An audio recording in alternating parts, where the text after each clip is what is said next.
Falcons 49ers in primetime week 7, Sunday nighter. The Atlanta Falcons visiting the San Francisco 49ers. The biggest stories, who's actually on the field for the San Francisco 49ers in week 7, and the key matchups to watch in this one on this Locked On Podcast Network crossover.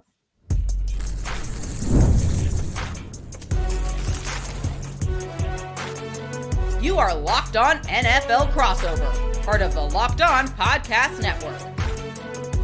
Your team every day.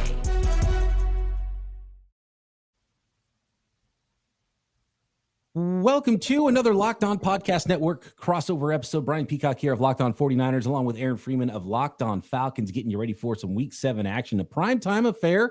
Two teams battling for the playoffs right now. Two teams in a good spot record-wise. One team, I think, in a better spot personnel-wise coming into Week 7. We'll get into all of that, the biggest storylines, and a whole lot more for this 49ers and Falcons matchup in Week 7. This episode, as our all crossover Thursday episodes, presented by Prize Picks. Download the Prize Picks app today and use code LOCKEDONNFL to get $50 in lineups after you play your first $5 lineup.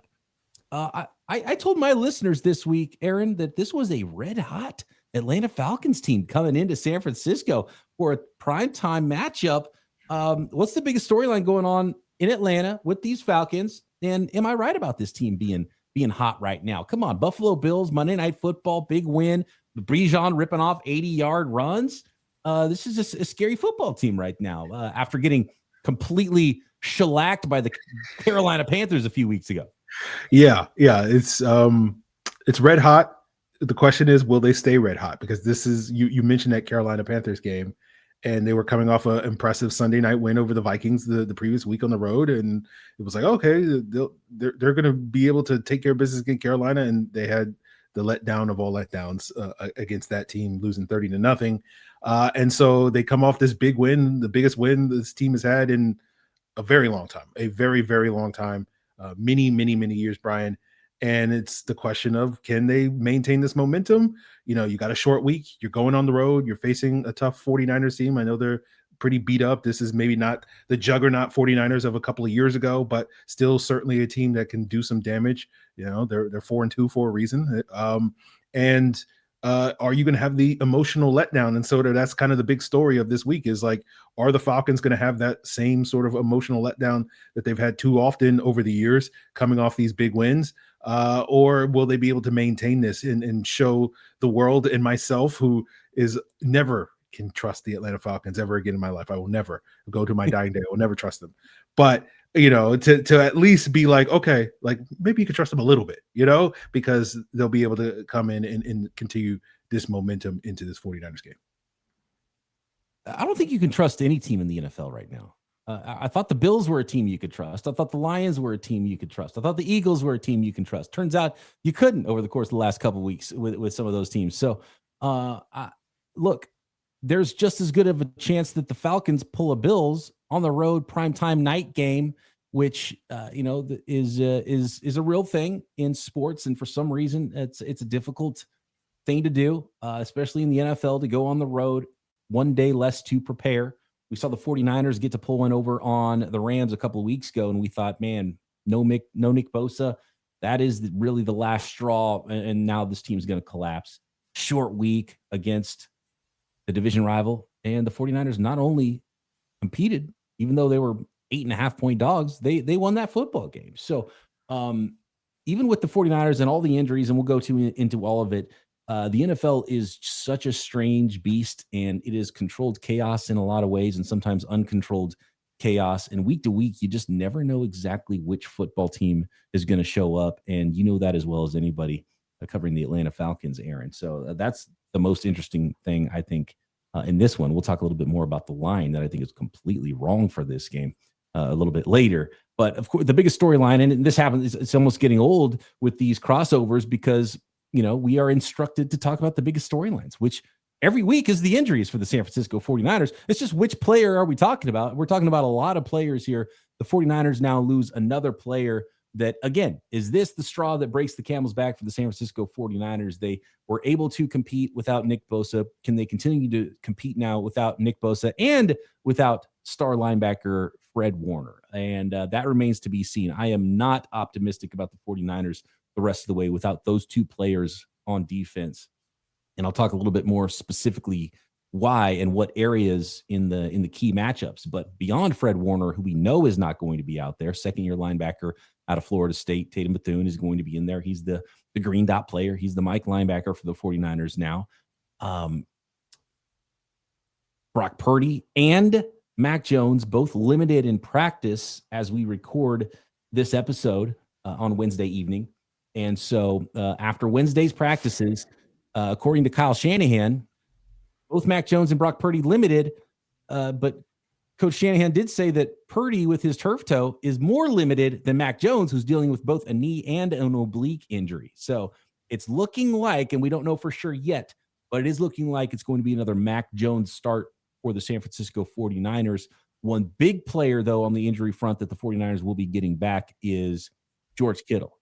And you might be shocked, Aaron, to hear that Eric Crocker and I, the co-host of Locked On 49ers, earlier this offseason, we did an episode ranking the most important players for the San Francisco 49ers this year. The top three players weren't their quarterback, wasn't Christian McCaffrey. It was Nick Bosa, Fred Warner, and George Kittle. And the 49ers, all three of those guys, and really haven't had their quarterback most of the year either in Brock Purdy, even though Mac Jones has done a fantastic job. And to be honest with you, the other two guys in the top six were Trent Williams and Christian McCaffrey, and I don't think those guys are 100% either. So really, all the important players aren't quite there, yet the 49ers are still 4-2 right now, which tells you a little something about their makeup and how hard they play and some other players stepping up, and I think how well they're coached and how good of a job Robert Saleh has done on the defense, particularly in the run game for the San Francisco 49ers, which has been huge for this team because they were not nearly as good against the run last year. But George Kittle coming back this week, and he is another heart and soul player. So you lose a heart and soul player in Fred Warner, you get a heart and soul player back in George Kittle, and you really hope that is what has ailed the run game more than anything else, because it has not been a normal Kyle Shanahan run game. It hasn't been a normal Christian McCaffrey run game, whether he was a Niner or a Panther in the past. So you get Christian McCaffrey and Kyle Shanahan together, you think, well, at least they'll be able to run the football. Hasn't been the case for the San Francisco 49ers so far this year. You've only had one quarter's worth of George Kittle. Will that make a big difference? I think it will help both run and pass for this 49ers team, no matter who the quarterback is. And that is the injury report, the weekly crossover injury report for your San Francisco 49ers that we seem to do every week. Is there anything on the injury report that's scary on the Falcons side before we get into some more key matchups and maybe even make some predictions here for week 7? The two main injuries that we're keeping an eye on Locked On Falcons is Darnell Mooney, the wide receiver who's dealing with a hamstring. He missed that Bills game. He was limited in their short week walkthrough. They didn't do a full practice on Wednesday, so it's an estimated injury report. But that's a promising sign because he was out last week. So at least he's trending in the right direction. So maybe he'll play.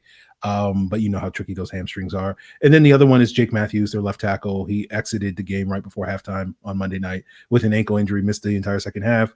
You know, they say positive things about it, but, you know, with Raheem Morrison injury updates for the 49ers fans that are, you know, listening and don't know, very vague. So he'll say like, we feel good about the player, and then they'll miss like a month of the season. And so it's like, okay, so we have to kind of figure that out. But Jake, being the Iron Man that he is, like, I don't know, like 7,000 starts in a row. He hasn't missed a start since 2014.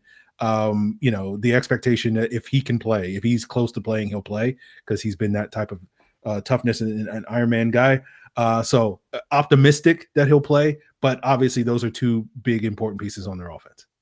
Yeah, it's funny with the coaching staffs and what they are forced to put on the injury reports and what they leave off. And you get a guy like Juwan Jennings, who after the game last week is like, oh, and I'm playing with 5 broken ribs. Like, okay, well, that wasn't on the injury report. So like all these guys are dealing with something, as Trent Williams said. And I think Trent Williams is dealing with something. Multiple 49ers offensive linemen are dealing with something. And that leads us into the key matchups where I am worried that these San Francisco 49ers cannot win up front regularly enough to beat a team that's playing hot like those Atlanta Falcons are in week 7. So key matchups for this one coming up next. This crossover episode is brought to you by Mint Mobile. And when it comes to wireless, if you're still overpaying for it, it's time to say yes to saying no. At Mint Mobile, their favorite word is no. No contracts, no monthly bills, no overages, no hidden fees, no BS. I said yes to making the switch and getting premium wireless for just $15 a month.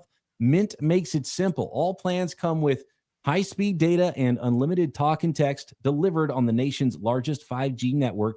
You can even bring your own phone and keep your same number and contacts with you at Mint Mobile. So are you ready to say yes to saying no? Make the switch at mintmobile.com/LockedOnNFL. That's mintmobile.com/LockedOnNFL. Upfront payment of $45 required, equivalent to $15 a month.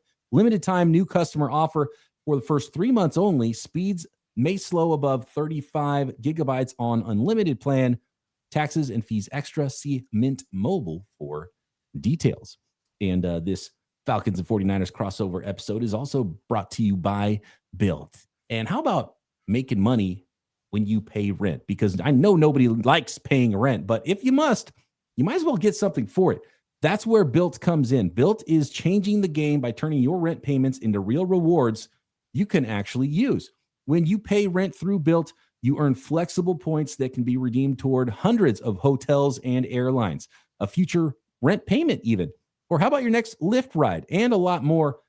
But Built isn't just about rent. It's about rewarding you around your entire neighborhood. Maybe you're just grabbing food at your local restaurant or heading to the gym, still earning rewards. Built has made everyday life feel more rewarding. So turn your next rent check into rewards and start earning points around your neighborhood by going to joinbuilt.com/LockedOnNFL. That's joinbuilt, BILT.com/LockedOnNFL. Make sure you use the link so they know we sent you.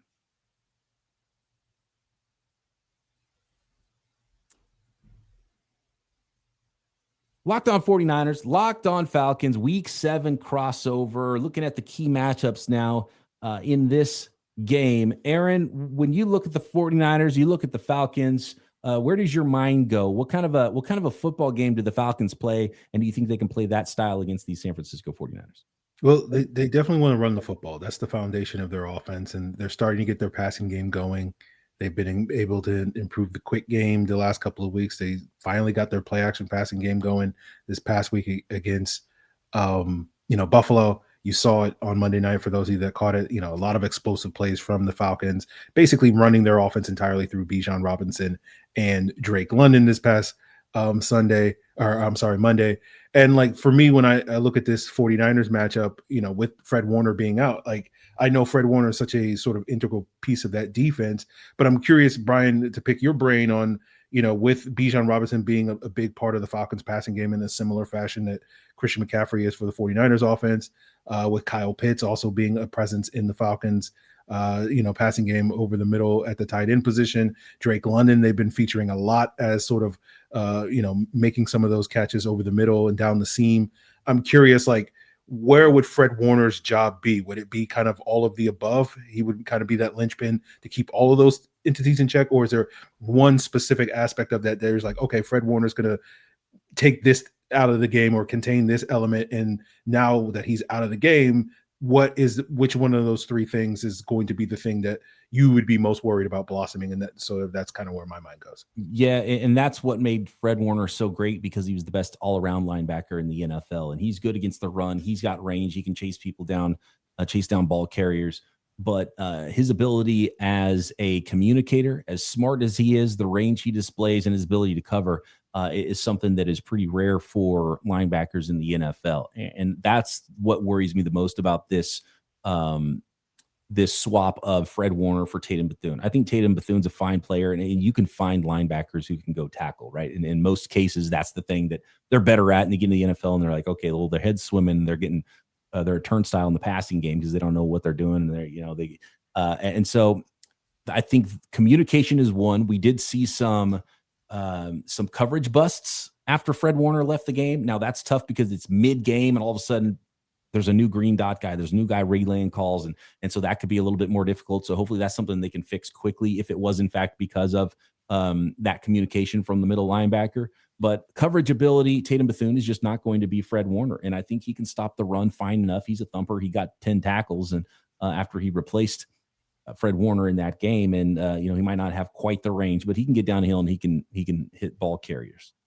And that's really been one of the strengths of the 49ers defense is that run defense. So I'm fascinated there if the 49ers can continue to still do that job against the run, because even all the players that they drafted, Michael Williams, better run defender than pass rusher. Alfred Collins, CJ West, big, nose tackle type. All the, they drafted a bunch of guys. Clearly, they made it a point to be better against the run. And without Nick Bosa, they have had a lot of trouble. In fact, they've been second to last in the league without Bosa on the field in pass rush win percentage, and pressure percentage, and sack percentage. So that is not good. But I think against the run, they're going to be fine. Now, is the Atlanta Falcons run game good enough to where, with Bijan Robinson, it's still going to be a problem for the San Francisco 49ers, and they just don't have that impact guy in the middle with Fred Warner? That is a worry. But I'm much more worried about the pass defense than the run defense now, minus Bosa, minus Fred Warner, because that's where those guys were truly difference makers. And Tatum Bethune has his work cut out from him, as does the 49ers secondary. They got Malik Mustafa back from injury last week. He looked like his, normal self from his rookie year, where he was awesome as a 4th round player. So he's going to be back in the lineup. They've got sort of 3 or 4 safeties that they like. Probably see a lot of big nickel in this game to thwart that passing game. But if I had to guess, this is one of those games where it's going to be, over under 27 receptions by the combined running backs in this game with Bijan Robinson and Christian McCaffrey. And even though Bijan Robinson has been, otherworldly this year for the Falcons offense, I think the 49ers are still better equipped to stop the run than they are the pass. Now, if they can't stop the run either, then that's going to be a huge problem for the 49ers on Sunday night. And on the other side of things, I would have a similar question to you, linebacker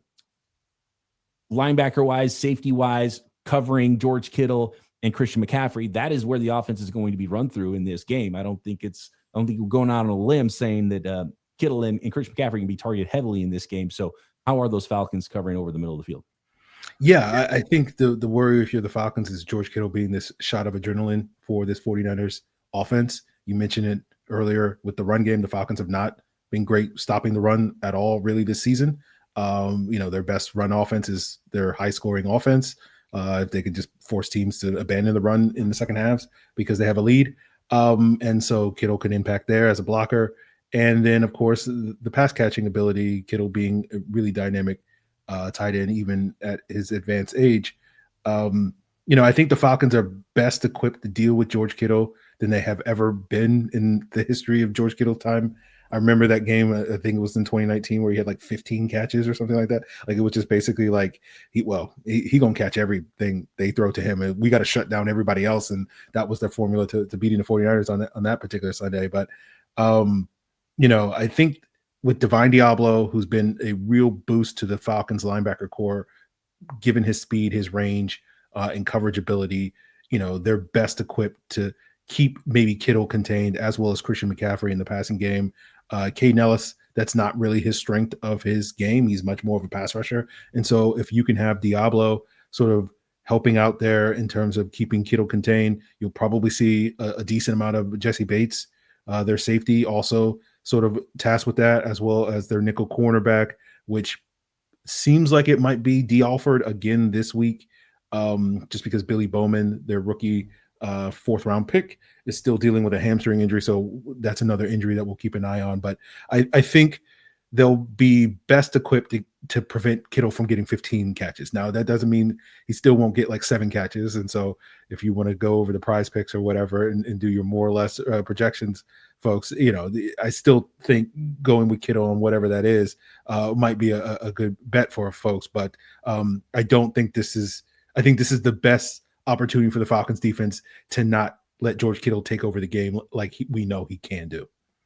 And the good news for the 49ers with George Kittle is not like he had a knee injury where it's like, oh, is he going to be 100%? What's he going to look like? It was a hamstring. So as long as the hamstring is healed, and man, he was on IR for 5 weeks for this hamstring injury. So I think they were cautious with it. And if he's 100% he's back, he should be the entire George Kittle that you know and love, and then that we've grown to expect from George Kittle. So that's the hope for the San Francisco 49ers. Could they give them a huge boost as they are missing so many other pieces? I want to talk about the one biggest advantage, in my opinion, and I want your opinion on it, and I want you to talk about the Atlanta Falcons pass rush, the new and improved Atlanta Falcons pass rush in 2025 next.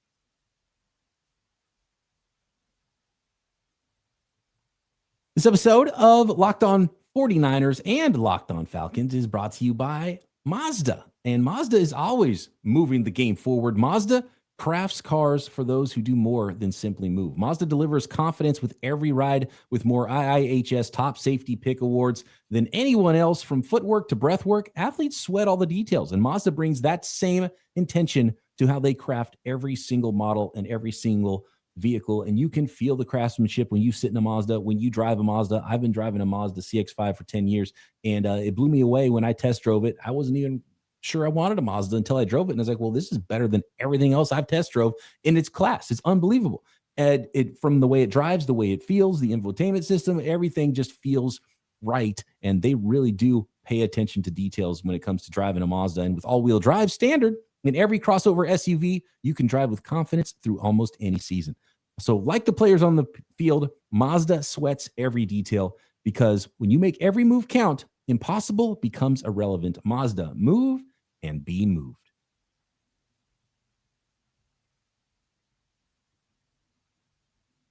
Let's finish up this crossover edition, Locked On 49ers and Locked On Falcons. Brian Peacock here of Locked On 49ers with Aaron Freeman of Locked On Falcons.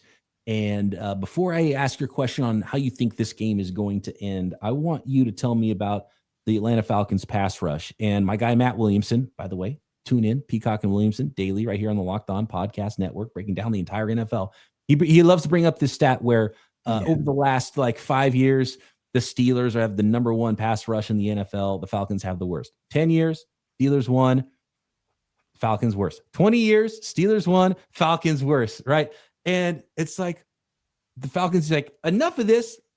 We're going to draft a first round edge guy. We're going to trade up to get a second first round edge guy. We're going to attack this thing from every angle possible. And then you show up against the best quarterback in the NFL in Josh Allen on Monday Night Football and pressure him more than he's ever been pressured. You get 4 sacks, and it wasn't even those first round guys that were doing the sacking in that game. So talk to me about this Falcons pass rush and the number that they might do on Mac Jones, particularly if the 49ers are still not able to run the football and are in a lot of these third and longs. Yeah, your friend Matt Williamson, I still have the scars from every time he twists the knife, every time he puts out that stat, over the years. The Falcons were able really to get after Josh Allen with their blitz.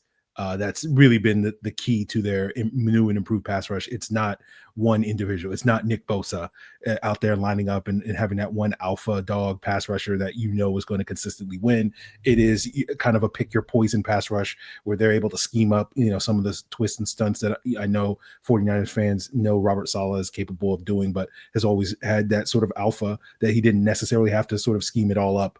In San Francisco, because of the presence of Nick Bosa, and obviously Saleh in Falcons DC, Jeff Ulbrich go back many years with their time in New York.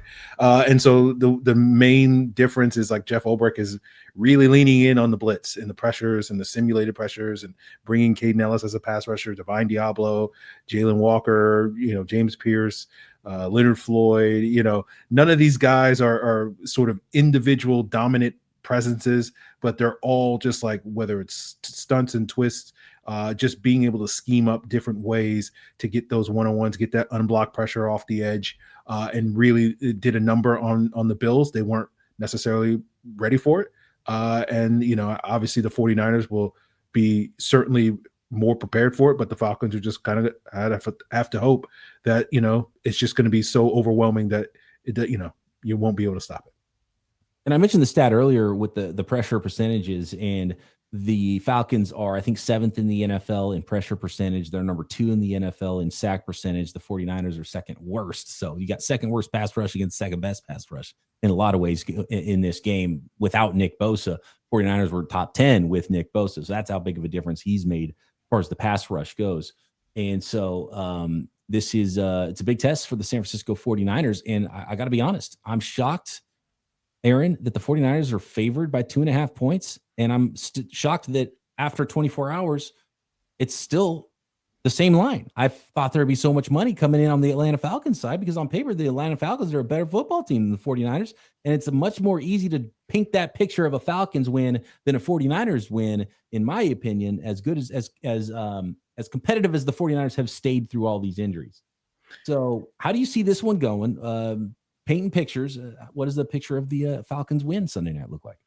Yeah, I think FanDuel is like me. They don't trust the Falcons, given some of the things that have gone on over the years with the Falcons and being on that roller coaster. But yeah, I was too a little shocked to see the line open up at that point, and it quite hasn't moved. But I think once we get an official update on Brock Purdy probably at the end of the week, that will probably be the thing that will sort of catalyze that one. But which I don't think it matters that much. So jump on it now because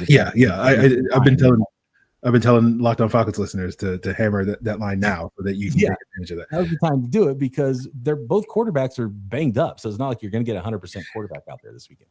Yeah. So I feel like, again, going back to what I said, I have been let down by the Falcons coming off a big win before.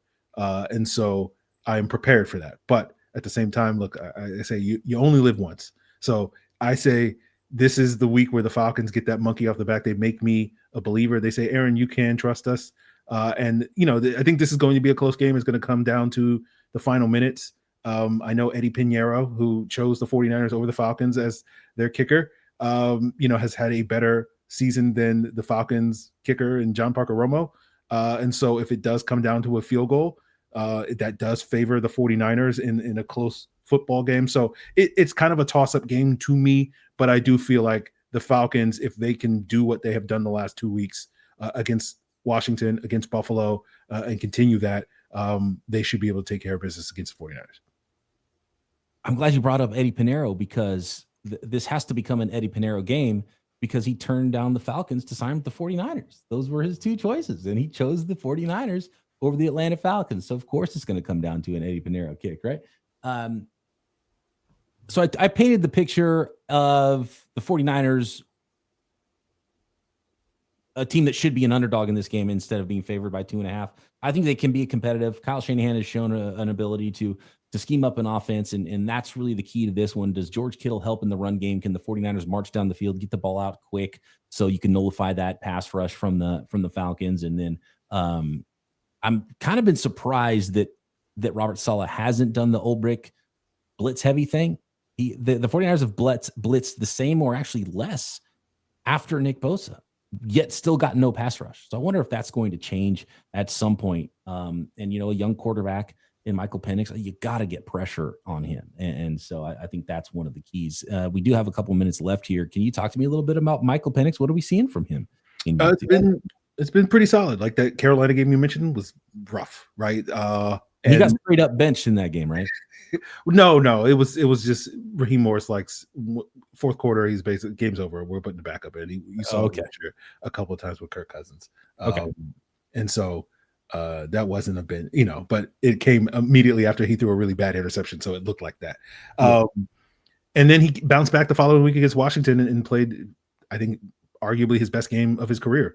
And didn't quite play at the elite level last week against Buffalo, but was really just kind of just point guard. Give the ball to Bijan, give the ball to Drake London, and let them take care of business. And that's kind of what you want with your young quarterback. And so I think he's progressing at a steady rate.